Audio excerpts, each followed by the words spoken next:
Hi, I'm Stephen Han, and today we're going to do a bow review on the Obsession Fixation, and this is the 6M. Now the Fixation comes in actually 4 models. The 6 and the 7 being the brace height, the distance from there to there. The 7's a little bit slower, and it should be a little bit more forgiving to shoot because of the bigger brace height. Now, first thing is, why is a bigger brace height a little bit more forgiving than a 6-inch brace height? Longer is forgiving because the strings will stop there and the arrow's off the string that much quicker. So the difference in accuracy is very minimal, in my opinion. So let's have a the Fixation also comes in 2 cam models. This is the Modular Cam System here. So to change the draw length, you've got to buy a new module. You can see the draw stop, which actually hits the limb as you pull it back, is adjustable, so you can change the let off. Now the fixed draw length bow is extremely fast. I think it's approaching the full throttle speeds. It's really quick. If I was pulling a number off the top of my head, 360. This is rated at 354 feet per second. Now the bow itself is said to weigh 4.5 pounds. Now just in mass weight it feels really heavy. So I'm going to weigh this. Now I did the Obsession Turmoil a couple of weeks ago, and that bow was really nice. It came in at about 4 pounds. Now this bow weighed, it's got a side and a whisker biscuit on. It's coming in my scales at 5.3 pounds. Now I don't think that's a very heavy side, and I don't think that's a very heavy whisker biscuit. It's definitely one of the heavier bows I've physically picked up. Now it's got a wooden grip there and there, either side, which looks really nice. The grip itself is nice. It comes in a whole bunch of colors. So it comes in the black, which is this model. It comes in camo. I think it might even come in a few camos. It probably comes in like Muddy Girl as well. The poundages I think are 40, which you wouldn't buy for this bow in 40 pounds because the bow is physically too heavy. It comes in 50, 60 and 70 pounds. It has the option of a 2-piece quiver and a string stop down here. So the first thing is the balance of the bow. The balance, you'll see it kind of leans forward a little bit. Now when I shoot this, I'm going to suspect this bow will just sit in my hand dead straight because it balances forward a little bit. When you shoot, you actually put a little bit of pressure down here.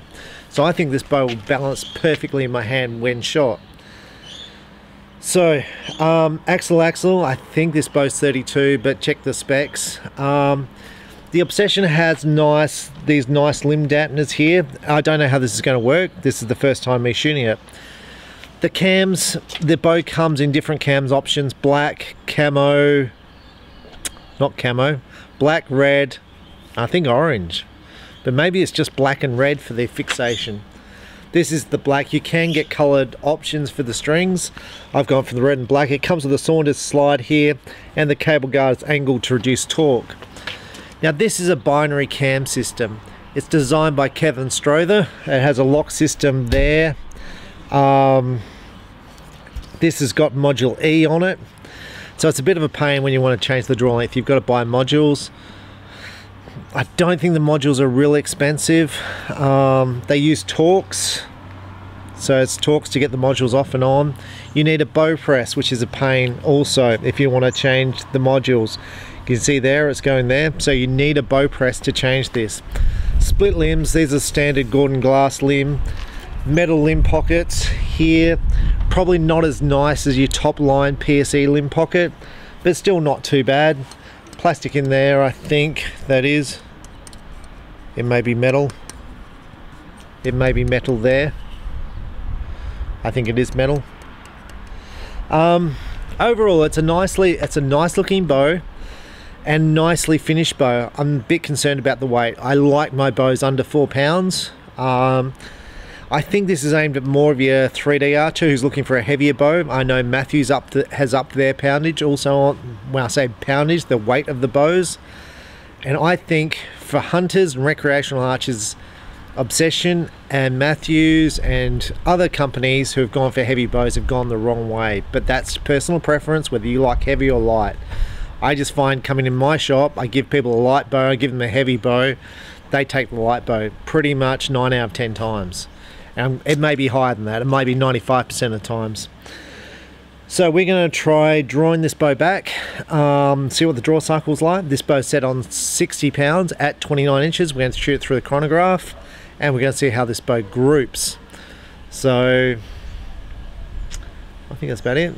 Oh, binary cam system, twin track. So as it loads on this side, it's unloading on, sorry, as you pull back, it's unloading on this side and loading up down here, so it's just one track there. Now in the past, these type of cam systems have been known to have cam lean, and the reason is you have no yoke system on the outside. So let's just check this bow. So what I do to check cam lean, I put an arrow down the limb, down the edge of the cam, and I see where it points. So top cam is perfect, and the bottom cam, now the bottom cam points in a little bit.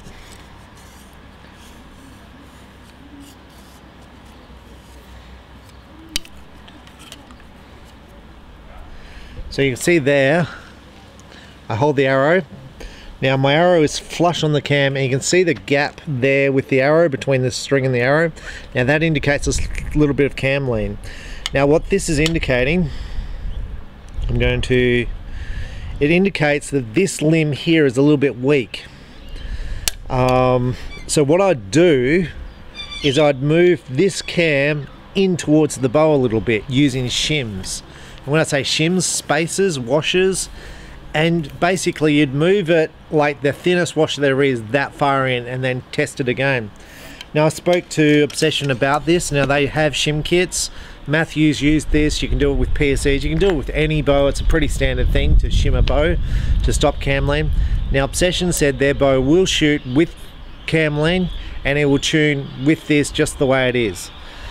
Now I have shot in the past bows like Bowtech with this cam system. They've shot extremely well, and I've got a high country with this cam system, shot extremely well, and I had no issues with it, so I didn't even bother shimming. But depends on how finicky you are with stuff. So let's just try drawing this bow back. Let's see the draw cycle. 355, this should be a hard draw cycle. Right, so to start with, it starts off pretty light.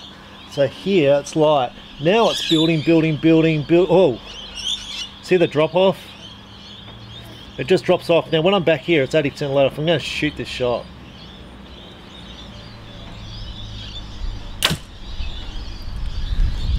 Now, this bow doesn't feel fast. It just doesn't. It doesn't feel like a 355 feet per second bow. Now the drop off is severe. So it drops off. The drop off is like, if you're familiar with different bows, similar to a full throttle in the way it drops off very quickly. I'm going to say it's similar to the most similar. It's probably not as quick as a full throttle drop off. It's probably more similar to the Hoyt Pro Turbo is the drop off I can think this is. Now they're peaking. Now letting this thing down, let's just try and let this down. Now when you're back here, it's dead solid. I'm going to try and let this thing down. It's scary to let down. Oh, it's scary to let down. You feel like you've got to push it forward. Now this is 60 pounds at 80% let off. I think it's more like 90% let off. There's nothing when I'm back there. So 80% let off means if this is a 60-pound bow, 10% would be, means I'm holding 12 pounds back here. I feel like it's a lot less than that. It just feels like nothing. But the wall is rock solid. So I'm just going to have another shot with this bow, and we're going to check the grip feels comfortable. The grip feels very much like the Turmoil, the other Obsession. It's a narrow grip, not square like a PSE. It's a rounded grip, more like a Hoyt. More like an Elite. So if you're familiar with Elite and Hoyt, that's what this grip is like. So let's just draw this back. The cams are perfect from the top. I've got no cam lean. So just watch the vibration of the bow. See the bow, it doesn't move. Now I'm going to say, noise wise on this, it sounds like a slow bow. It sounds, when I say twangy, it sounds like the strings vibrate after the shot. It sounds like there's no tension on the strings. Oh, the arrows are going in the same spot. They're hitting. But there's no vibration after the shot. God, it's easy when you're back here though. It aims easy. It's just easy. It's really easy to shoot this shot. The draw cycle is hard, but I don't think it's going to be fast. So let's put this through a chronograph, and hopefully the light stays up through it for the chronograph. And then we're going to shoot it at 18 meters and see how it groups. But it's surprising for me. So I didn't expect this bow to be nice to draw. This bow is really nice to draw with the big cams. It's really nice to shoot. I'm still going to say the bow's too heavy for my liking. I'd definitely like this bow lighter. Not sure how you make it lighter, but overall, when you're aiming the bow, it doesn't feel heavy. It feels quite good, but just the physical mass of carrying this thing around, yeah, it feels a bit heavy for me. Then you're going to put a two-piece quiver on this. I don't know. Okay, let's put this through a chronograph and let's see what speeds we get. Okay, so we're going to run this through a chronograph. Now the arrows I'm shooting are gold tip velocities. These are 400 with a 90 grain point. I think they weigh 320. It's the same arrows I use in all my speed tests. Now at 354, this bow should be one of my fastest bows I've tested. I've definitely seen 310s out of my chronograph, and I'd be expecting 300 feet per second here. I don't think I'm going to get it. I really don't. This bow just feels too light.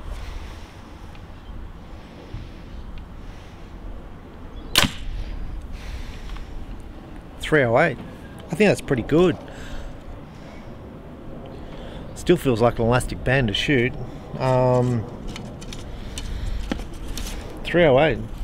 Is that a good speed as far as for bows I've shot? I can't remember. I really can't. I think the Turmoil did 293. It's the last speed that was recorded in this machine.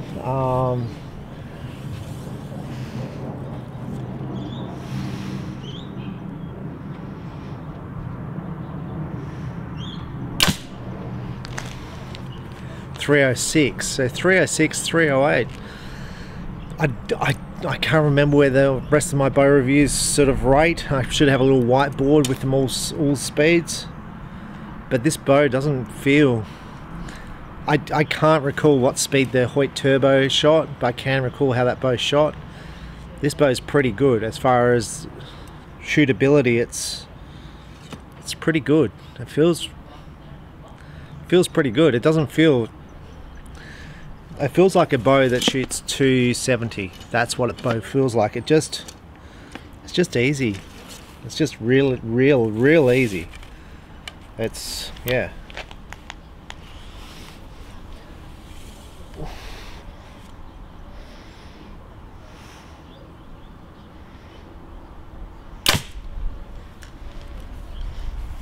.310, 308, 308, 36, 310. That's pretty good, I think. I think my target bow shot around that, but I'd have to reshoot my target bow and check. Feels a lot easier to shoot. The big let off, you get back there and you're holding like, it feels like 8 pounds. Easy. So I'm gonna go back to 18 meters. Unfortunately, I don't have the second camera because my second camera's in my shop because I've been taking pictures. So we're going to shoot some arrows. I'm going to sight this thing in at 18. I don't shoot a peep sight, it's just a basic D-loop and a basic 5-pin sight. So at 18 meters, let's see what group we get. But I think it'll be pretty good. There's a bit of wind. I've been working all morning, so I am tired. My excuses before I even sight this bow in, but the bow just feels easy to shoot. I think I'm going to shoot a really good grip with this just because it's so easy when I'm back here. And this is my latest theory that I have, that the bows that are actually hard, heavy, I actually don't shoot that well with, so I'm going to be really interested to see how well I shoot with this. Okay, so I sighted the bow in with 3 arrows. I'll tell you, it's easy to shoot. Sighted in 3 arrows, just easy. Like, really nice bow to shoot. So I've got a friend in America who's an Obsession fanboy, and you know, the fanboy phrase. He loves Obsession. I understand why. This is a nice bow to shoot. And you know, before doing this review, I looked it up. Is there anyone in Australia selling these bows? There's none. Only me now. The bow looks pretty cool. I think it's a nice looking bow. I think the weight's too much, but the bow shoots nice. Now the arrows I shoot, these are my target arrows. I'm shooting the Victory. These are actually Elites, VAPs. They are 350 spine with 140 grain point with a pin knock system, and these are flex fletch vanes, which I've had a lot of success with recently. No vanes are falling off. You don't have to prep them. So you basically stick them and they stick. So I've fletched up 6. I've lost no vanes. I've also fletched up 6 with a Max. Now they all fell off because I didn't prep them. And the instructions say you've got to prep them and you're meant to use a primer pen, which I didn't do. I did wipe them down with something. Methylated spirits, I think. But anyway, I've had 4 of those vanes come off, and that's been in a 3-week period. But yeah, the flex fletch stick really well. So as well and maybe even better than the Boning Air vanes. So anyway, I like the arrows. VAP, Victory, they just rock. So let's just see how this grips.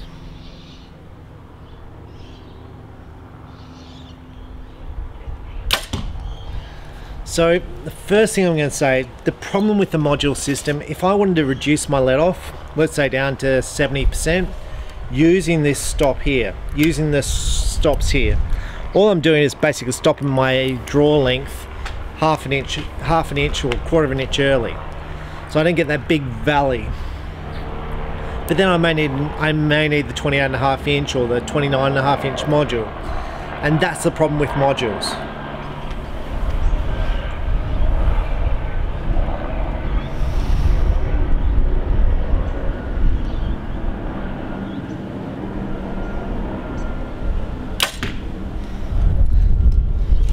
Bow feels really easy to shoot. So I'm going to tell you a story, as I normally do on some of my videos. I sold this bow 4 or 5 weeks ago, second-hand PSE Surge. So sold to the guy, takes it into a local archery shop, who's managed to break 3 bows in their bow press, I'm going to say. Anyway, that's the way life is. Anyway, they apparently the limb's cracked. So the guy at Benson's, well, the other shop, draws back the bow with a cracked limb, because you do that, right? You draw back bows if they've got a cracked limb, and he blows the bow up. Now, with the cracked limbs I've ever seen in my life, I've never had a cracked limb physically snap. Never ever. These limbs, which are the same limbs used by all companies, these are thousands and thousands of bits of glass, and they're all in a line. So sometimes you'll get little splinters occur here in the thing from compression. Now, anyway, the bow blows up. I haven't seen the pictures, right? I'm just told about it. The cable guard the cable slide flies off. The D-loop breaks. How do you break a D-loop? Like, what are these guys doing? And then the guy at Benson's goes, oh, I was missing a washer on the cam. Like, you've derailed the bow. I don't know how you broke a D-loop. You claim the limbs were broken before you broke the bow, and the bow was also missing a washer before you drew it back, and you drew the bow back. Look, when I sell every bow in my shop, unless it's one I'm not seeing up in a kit, it's shot in my shooting range before it leaves the shop, and I do that to stop these questions. As far as bows blowing up, it's always occurs, always, it's always a beginner who's never shot before, or I'm going to say Benson Archery. it's always a beginner. The bow's always overpowered. That was a 70-pound bow. Always they've got it wound up at 70-pound. Always. And it's generally derails. They shoot without an arrow, dry fire the bow, and it's always in the first week of shooting. Now this bow's 5 weeks old, so I'm not sure what happened. But it's, oh man, it drives me insane.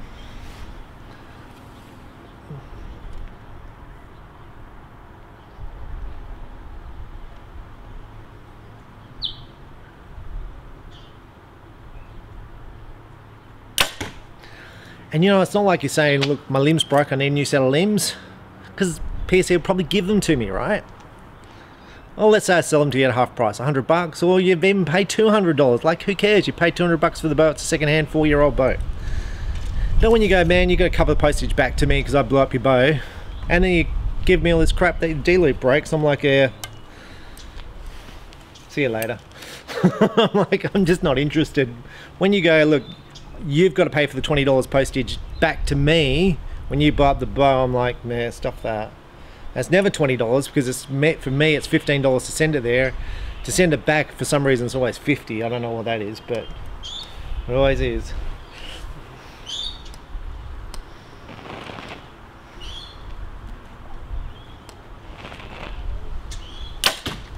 So just on that, now this bow, from the time I ordered Obsession, I think I ordered them in mid-January, they took 8 weeks to be delivered to me.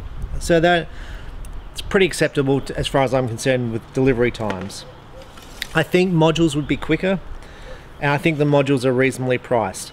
Now, once again, these are the same limbs that feature on, you know, they're a Gordon glass limb. They've got these little things in here, so if you dry fire it, hopefully the axle won't blow out. These limbs are not under as much tension as the PSE limb. You can see the angle here on the riser.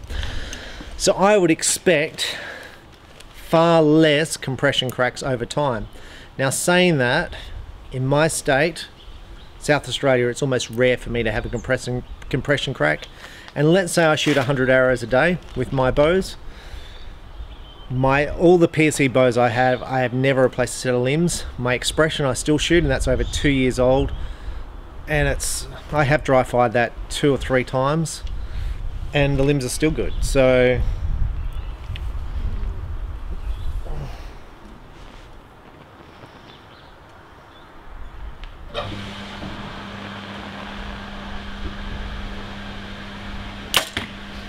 I'm going to say, if you put a bow in a bow press, wind the limb pockets down first, and don't over press the bow. And what I mean by that is, don't make these strings extremely loose. Just wind it down enough to get the string off. If you do that, you won't blow up the bow and you won't pee off the archery shop. Honestly, like, I had one shop. I don't know how many bows they blew. It was a good number, and they accounted for about 90% of my total limbs breakages. I don't know which press they used. I think it was a homemade press, but I was like, oh man, you're killing me.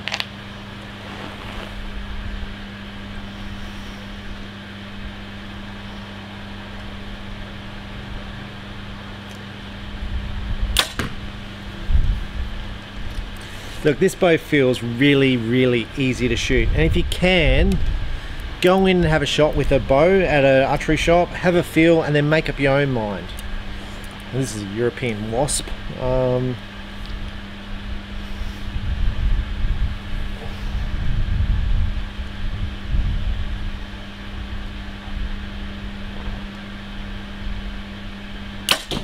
Look, I'm not loving the draw cycle where it just lumps over, but this bow's fast and it feels like a 250 feet per second bow to shoot. It's pretty quiet. There's nothing there afterwards. There's no shock. There's no noise. So on the positives, love the 2-piece quiver. I love the whole concept of changing your cam color and the bow color. I like the look of the bow. I think the bow looks awesome. I think this is a rock solid bow as far as you should never have a problem with this bow. I think the price point, now the price point in America on this bow is about $1,000. Now it's not putting it at the high end of town, it's not putting it at the low end of town. This is the top of the range Obsession bow. So it's it's up there with the top of the range Botex, your top of the range Hoyts, your top of the range Elites, the top of the range PSEs. Now, how does this compare to those top of the line bows? I think it competes pretty well as far as the way the bow shoots, the way the bow feels. The negatives for me, the modules, but some people are going to say it's a positive because you can get improved speed through it. So I'm going to say the negative is when I change a module, I need a bow press. So if I'm out in the country and I don't have a bow press, I don't know if I want this bow, really. Otherwise, buy yourself a bow press. We've got some cheap bow presses at the moment.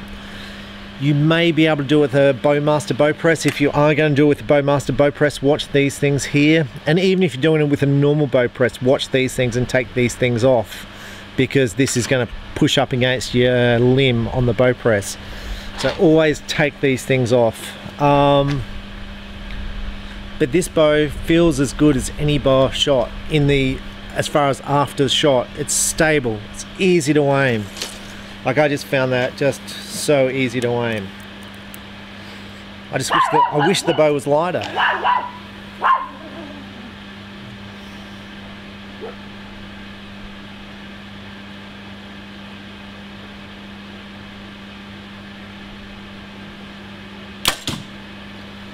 Let's go down and see those arrows. I think they're pretty good. So let's go and see. Okay, so we're here at the target. Now, I can't get my fingers right around. They're not far. I can kind of get them all around. The group's a little bit high on the target, but it's not bad. Now, this target is not a standard 18mm face. This is a smaller face, but I can almost get my fingers around that. If I take this arrow out here, because I reckon this arrow hit one of these because I heard it whack, and that was the last shot I took. I can get my fingers around the group. Left and right, the grouping in this is amazing. Look how tight that is. Now, I have got a little bit of up and down adjustment there, but it's not bad. It's pretty good. The group's pretty good, and I found that with the turmoil. When I shot the turmoil, I had great left and right adjustment, and I think I had a little bit of height, but the height's not bad. I mean, if those sights were set, they would all be golds.